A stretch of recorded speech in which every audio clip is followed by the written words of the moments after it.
Երկրորդ հարթակը, պարոն քաղաքապետ, Երևան քաղաքի քաղաքաշինության զարգացման նպատակով ներդրումային ծրագրերի մշակումն է։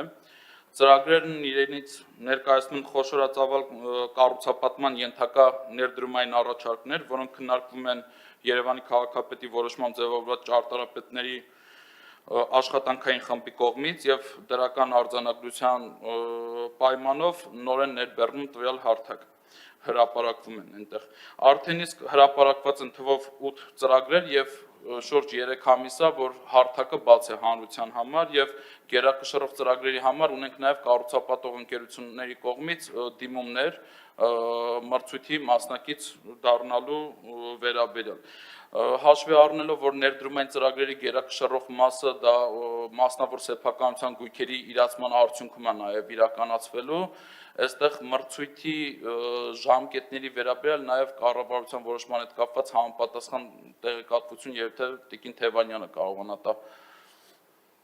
Շատ լավ, խնդրեմ Տիկին Թևանյան, ինչ ունենք գերակաշահի եւ այս process-ի փոխկապակցման հետ կապված, որովհետեւ այստեղ շատ կարևոր process է Երևանի քաղաքապետարանը իրականացնում։ Հիշեցնեմ, Կասկադի մեր մրցութային գործընթացից մենք որոշակի եզրահանգումների գալով հասկացանք, որ կարող ենք քաղաքաշինական խնդիրներ լուծել քաղաքում, մրցութային ընթացակարգով հին բնակ ֆոնդի հիմնականում մասնավոր տների վերակառուցման հատվածներում առաջարկել նվազագույնը հանրությանը ներդրողներին լոտերով վաճառվող, այսպես ասած, քաղաքի կողմից մրցույթի դրվող հատվածներ, որտեղ որ նրանք կարող են իրականացնել քաղաքաշինական ծրագիր, բայց սա պետք է ուղիղ փոխկապակցվի գերակաշահի այն քննարկումների հետ, որոնք որ ընթանում են հիմա կառավարությունում։ Ինչ ունենք այդտեղ։ Հարգելի պարոն քաղաքապետ, տեսեք, մենք գերակաշահի օրենքի փոփոխություններից հետո ունենք մի շարք ենթաօրենսդրական ակտեր ընդունելու անհրաժեշտություն, որի հետ կապված սահմանված է նախնական ժամանակացույց, եւ դրանց մեջ այս process-ի հետ ամենասերտ փոխկապված է գերակաշահով ձեռք բերող ճանաչելու հետ կապված ընթացակարգի վերաբերյալ կառավարության որոշումը, քանի որ այս ներդրումային ծրագրերի մեծ մասը ունի գերակաշահի կոմպոնենտ, հետևաբար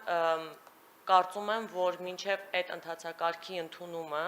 որի համար այս պահին նախնական ժամկետ որպես սահմանված է օգոստոս ամիսը, որ մենք արդեն պետք է ունենանք, այս պահի դրությամբ մենք տարածքային կառավարման եւ ենթակառուցվածքների նախարարության հետ սերտորեն աշխատում ենք, լիազոր մարմինը ճանաչված է նախարարությունը, բայց քանի որ հիմնական պրակտիկան ձևավորված է քաղաքապետարանի գործառույթների արդյունքում, մենք սերտորեն աշխատում ենք գործընկերների հետ, որպեսզի ունենանք նախագիծ, շրջանառենք եւ սահմանված ժամկետում կարողանանք ունենալ կառավարության որոշումը։ Որոշման ընդունումից հետո արդեն կկարողանանք այս ներդրումային ծրագրերի հետ կապված մրցույթները տարբեր առանձնահատկություններ հաշվի առնելով, որտեղ այստեղ ծրագրեր կան, որոնք էսքիզները կարող են լինել մրցույթի բաղադրիչ, որոշների դեպքում արդեն իսկ հաստատված էսքիզի հիման վրա միայն ներդրումային կոմպոնենտով կարող ենք իրականացնել մրցույթներ, այս հատ առ հատ կհասկանանք դրանց առանձնահատկությունները եւ մրցույթները կկարողանանք կազմակերպել։ Ժամանակագրային այս process-ները պետք է տեղի ունենան հետեւյալ կերպ։ Կառավարությունը ընդունում է գերակաշահի որոշում տվյալ հատվածի հետ կապված, որից հետո Երևանի քաղաքապետարանը հիմք ընդունելով կառավարության տվյալ որոշումը կազմակերպում է մրցույթ։ Այսինքն առաջինը պետք է լինի կառավարության որոշումը, որը հիմքն է։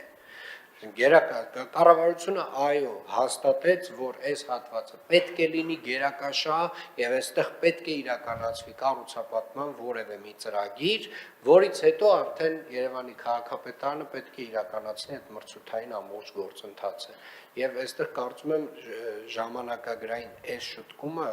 սա է ճիշտ ճանապարհը։ Մենք նախորդիվ գնացել ենք հակառակ տրամաբանությամբ, մենք արել ենք մրցույթ, հետո կառավարությունը ճանաչել է գերակաշահ։ Եվ այստեղ այդ պետքա հասկանալ ոնց է դուք արդեն պետք է քննարկեք իրավական լուծումները։ Երևան քաղաքն է գերակաշահ օտարողը, այսպես ասած հիմնական, որը հետո կարող է մրցութային կարգով ընտրված ինչ որ մի ընկերության փոխանցել այդ իրավունքը, այս դետալների մեջ է, էլի կարծում եմ ձեր լուծելիքը։ Շատ լավ, հաշվի կառնենք, քննարկումները նոր են սկսվել եւ այն կարգավորումները, որոնք որ մեր պրակտիկայի տեսանկյունից արդեն իսկական հայտավոր ունենք դրանց ներառելու խնդիրը, բնականաբար քննարկման առարկա կդարձնենք։ Շատ լավ։ Հաջորդը։ Հանձնարարական համար 129-ը ներկայացնել տեղեկատվություն Մոսկվա կինոթատրոնի ամառային դահլիճի վերակառուցման ուղղությամբ ձեռնարկված աշխատանքների մասին։ Պարոն քաղաքապետ, Երևանի Մոսկվա կինոթատրոնի ամառային դահլիճի վերականգնման եւ արդիականացման ծրագրի շրջանակներում Երևանի քաղաքապետարան ներկայացված էսքիզային նախագիծը քննարկվել է եւ ստացել է դրական արձանագրություն, նաեւ ներկայացվել կրթության, մշակույթի եւ սպորտի նախարարությանը եւ ստացել է դրական դիրքորոշում այնտեղ։ Ծրագրի ընթացքն ապահովելու նպատակով ապամոնտաժվել են այնտեղ որոշակի գույքեր, մասնավորապես սրճարանը, որպեսզի կարողանային ելումուտը իրականացնեն մասնագետները տվյալ հատված շենքի ուսումնասիրության համար եւ ներկայդրությամբ ամառային դահլիճի հուշարձան շենքի տեխնիկական վիճակի վերաբերյալ ուսումնասիրություններն են կատարվում։ Մասնագետների հետ համաձայնեցրել ենք ժամկետը, մեկ ամսվա ընթացքում ներկայացնելու են մեզ տեխնիկական վիճակի վերաբերյալ եզրակացություն, որի հիման վրա կարողանալու ենք արդեն ձեզ նշագրման ներկայացնենք նախագծման թույլտվությունը ստորագրելու համար։ Շնորհակալ եմ, իրականում Մոսկվա կինոթատրոնի ամառային դահլիճի դիմացի հատվածի մաքրման աշխատանքը երևի թե մեր ամենակարևոր աշխատանքներից մեկն էր եւ ուզում եմ շնորհակալություն հայտնել սեփականատերերին, ճարտարապետին, բոլոր մասնակիցներին, կենտրոն վարչական շրջանին եւ իրականում այստեղ շատ կարեւոր է այս տեմպը պահպանել, այսինքն մենք պետք է աջակցենք, որպեսզի ամառային դահլիճը իր այն նախագծով, վերջնական նախագծով, որը որ ներկայացվել էր, վերակառուցվի, այդ հատվածը ամբողջական դառնա եւ նաեւ պարոն Մարգարյան դատախազության մեր գործընկերների հետ էլ աշխատել, որպեսզի այնտեղ էլ որոշակի հանգուցալուծումներ ունենանք եւ քաղաքի հանրային շահը այն է, որ ամառային դահլիճը վերականգնվի այնպիսին, ինչպիսին որ ինքը պետք է լիներ։ Շնորհակալ եմ, հաջորդը։ Երևանի քաղաքապետի խորհրդական Թևանյանի Երևանի կառուցապատման ներդրումային ծրագրերի իրականացման գրասենյակ ՀՕԱԿ-ին Երևան նախագիծ ընկերությանը հանձնարարական համար 96 զեկուցել Նորագյուղ թաղամասի վերակառուցման քաղաքաշինական հայեցակարգի մշակման գործընթացի եւ հեռանկարային առաջարկների մասին, գլխավոր հատակագծի շեղումները բացառելու նպատակով ապահովել իրավական ընթացակարգ։ Հարգելի պարոն քաղաքապետ, Նորագյուղ թաղամասի վերակառուցման ծրագրի հետ կապված, ինչպես արդեն առիթ ունեցել եմ ներկայացնելու, կառավարության կողմից ընդունվել է տարածքի նկատմամբ գերակա շահ ճանաչելու մասին որոշում եւ տվյալ որոշման ուժի մեջ մտնելու ժամկետ էր սահմանվել սույն թվականի հուլիսի 15-ը։ Այս մասին, քանի որ օտարման պրոցեսի մեկնարկման ժամկետը արդեն մոտենում է, ուզում եմ մեկ անգամ եւս թարմացնել պրոցեսների հաջորդականությունը, թե ինչ պիտի տեղի ունենա եւ ինչ փոփոխություններ են տեղի ունեցել նաեւ օրենսդրության մեջ այս մասով։ Որոշման ուժի մեջ մտնելուց հետո մեկ շաբաթյա ժամկետում բոլոր սեփականատերերին, գույքային իրավունք ունեցողներին ուղարկվում են ծանոթություններ որոշման վերաբերյալ, ինչի հետ կապված աշխատանքները արդեն ծիգի գործընկերները սկսել են եւ մեծապես աջակցել են այս պրոցեսի անխափան իրականացնելու, որովհետեւ ծավալը ահռելի է, շուրջ 1500-ից ավել, որոշ դեպքերում կրկնվող հասցեներով կամ մի հասցեի նկատմամբ ինչպես սեփականության իրավունք ունեցող, այնպես գույքային իրավունք ունեցողների ծանոթման խնդիրներ կան եւ բոլոր նախապատրաստական աշխատանքները արդեն վաղուց մեկնարկել են, որպեսզի հնարավոր լինի նշված ժամկետում ապահովել ծանոթությունների ուղարկումը։ Ծանոթություններից հետո մեկնարկում է նկարագրությունների արձանագրության կազմման գործընթացը։ Մենք այդտեղ որոշմամբ ունենք եւ օրենքից բխող սահմանված է, որ 1 տարվա ժամկետում դա պետք է իրականացվի եւ պետք է սպասենք դարձյալ կառավարության որոշմանը, որը բխում է օրենքի փոփոխություններից, որը ներկայումս շրջանառության մեջ է գտնվում արդեն։ Եվ կարծում եմ շատ մեծ ուշացում այդ մասով չենք ունենա եւ արդեն նկարագրությունների արձանագրության կազմումից հետո պայմանագրերի կնքման առաջարկները կներկայացվեն սեփականատերերին եւ այստեղ ամենակարևոր փոփոխությունը որ տեղի է ունեցել դա փոխհատուցման չափի հետ կապված փոփոխությունն է եւ նախկինում շուկայական արժեքին հավելվող 15% փոխհատուցման փոխարեն այս պահին առաջարկվելու է գնահատված շուկայական արժեքի 30% փոխհատուցում, ընդ որում ի տարբերություն նախկինի այժմ սեփականատերերը իրավունք են ունենալու իրենք ընտրել գնահատողին, դա նախկինում սահմանված էր որպես ձեռքբերողի պարտականություն եւ մեծապես խնդիրների պատճառներից մեկն էլ հենց դա էր հանդիսանում, որովհետեւ անվստահության որոշակի դրսևորումներ կային գնահատողների արձանագրությունների հետ կապված եւ այլն, այժմ սեփականատերը հնարավորություն ունի ինքը ընտրել իր գույքի գնահատող ընկերությանը եւ տվյալ գնահատողի ընտրության հետ կապված process-ները նույնպես կառավարության որոշման առանցին կկարգավորվեն եւ դրա հիման վրա բոլոր գործընթացները կիրականացվեն։ Գնահատման արձանագրությունը ստանալուց հետո, եթե կողմերը համաձայն են գնահառաջարկի հետ, կրկնում եմ շուկայական արժեք պլյուս 30% դրան հավելը։ Կնքում են պայմանագիրը, ապա այդ դեպքում սեփականության իրավունքը փոխանցվում է ձեռքբերողին եւ process-ը մեկնարկում է բնականon ընթացակարգով։ Եթե անհամաձայնություն կա,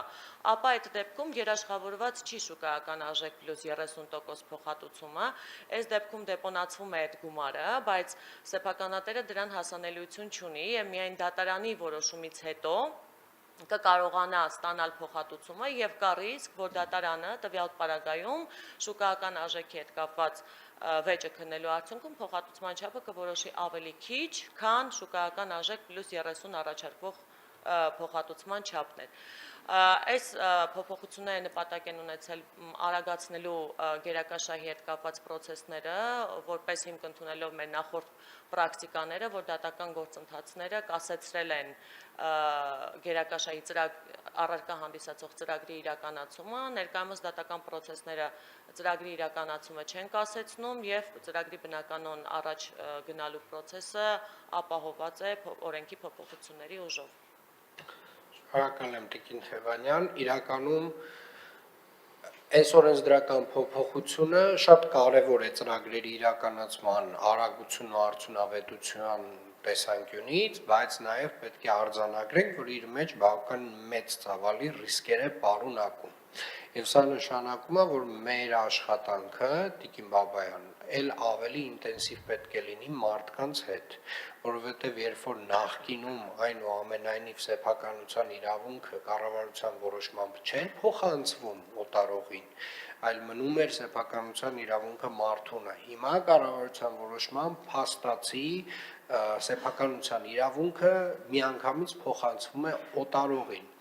Եվ այստեղ իհարկե դրան ի հատուցում ունենք շուկայական գումարած 30%-ը, ենթադրում եմ ունենք մանրամասն նկարագրված գույքի տեսքը, թե ինչ պետք է անի գնահատողը, որովհետև որ process-ը կարա այնպես լինի, որ արդեն գույքը քանդված լինի եւ դեռևս դատական process-ներ լինեն, որոնք որ պետք է որոշեին այն գույքի արժեքը ինչքան էր այն ժամանակ, հետեւապես այդ նկարագրությունները շատ մանրամասն պետք է լինեն գնահատողների կողմից, պետք է հասկանալ նաեւ, օրինակ, եթե մարդը չի համաձայնվում գնահատող ընտրել առհասարակ, որովհետև դա էլ է ձգձգման, այսպես ասած, հիմք հանդիսանում, այդտեղ ինչ լուծումներ են տրվում,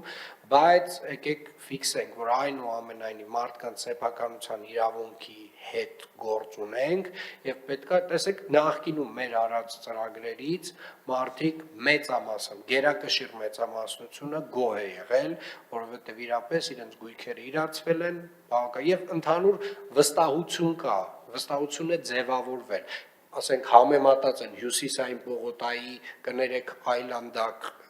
օտարումների process-ը եւ մեր օրերի օտարումների process-ը, որ մարդիկ նույնիսկ խնդրում են որոշ դեպքերում, որ կլինի գերակաշահ ճանաչեք գույքը մեր օտարեք։ Այս վստահության process-ը մենք չպետք է խաթարենք։ Մարդիկ պետք է շարունակեն վստահել եւ իմանալ, որ առաջին հերթին Երևան քաղաքը իրենց կողքին է։ Այս ամբողջ գործընթացի մեջ եւ իրենք մենակ չեն լինելու այս process-ով անցնելիս։ Նամանավանդ օրենսդրությունը նոր է, այո, իհարկե գումարները ավելի մեծ են փոխհատուցման, բայց այնուամենայնիվ վստահ եմ, որ հարցեր եւ խնդիրներ լինելու են, ես խնդրում եմ ուշադիր լինել եւ զգուշ լինել։ Հաջորդը։ Երևանի քաղաքապետի խորհրդական Թևանյանին հանձնարարական համար 97, զեկուցել Կասկադ համալիրի անավարտ հատվածի Կասկադ մշակութային հանգույց նախագծի ընթացքի մասին։ Այս ծրագրի հետ կապված եւս այս պահին ամենաարդիական process-ը կապված է ծրագրի երրորդ բաղադրիչի հետ, որը նույնպես գերակաշահ է ճանաչվել կառավարության որոշմամբ եւ այս դեպքում արդեն որոշումը ուժի մեջ է մտնում հուլիսի 1-ից։ Այսինքն մի քանի օրից որոշումը կունենանք, դարձյալ նույն process-ը, որը նախորդիվ նկարագրեցի, պետք է տեղի ունենա, ուղղակի այստեղ գույքերի քանակը շատ ավելի պակաս է, մոտ 40 գույքի հետ գործ ունենք, բայց այս բաղադրիչն էլ իր կարևորությամբ ամբողջ ծրագրի, Կասկադի ծրագրի իրականացման տեսանկյունից է էական, որպեսզի քաղաքաշինական բազմաֆունկցիոնալ համալիրի, քանի որ մենք գիտենք, որ երկու կառուցապատման աշխատանքները պետք է տեղի ունենան զուգահեռ եւ նույն քաղաքաշինական միջավայրի ապահովելու տեսանկյունից, ապա շատ կարևոր է, որպիսի process-ները տեղի ունենան անխափան եւ սահմանված ժամկետները կարողանան պահպանել ինչպես քաղաքապետարանը, այնպես էլ ներդրողները։ Շատ բարի, ես կարծում եմ արդեն պետք է քննարկել ճարտարապետահատակագծային առաջադրանքի տրամադրման գործընթացը, որի համար կարծում եմ բավարար փաստաթղթերը արդեն իսկ կան եւ արդեն մի ժամանակ հետո դուք ասեք, թե աշխատանքային նախագծի ինչ փուլում ենք գտնվում, ինչ համաձայնությունների ենք եկել եւ այդտեղ մեր համար իհարկե ամենակարևորը մեր կենտրոնական հանգույցի կառուցումն է, որ Երևան քաղաքը ստանում է 36000, ճիշտ եմ ասում, 36000 քառակուսի մետր, մոտավորապես ծավալը։ Այո, պարոն քաղաքապետ, 36000 քառակուսի մետր ագոտի։ 36000 քառակուսի մետր ենթակառուցվածք, տենց տարբեր սրահներով, տարբեր դահլիճներով, մեր նոր թանգարանային ենթակառուցվածքով, երաժշտական նոր դահլիճով, շատ գեղեցիկ, եւ այստեղ մեր կենտրոնացումը իհարկե հիմնականում նրա վրա է, թե քաղաքը ինչ է ստանում այս process-ից եւ ինչքան շուտ է ստանում,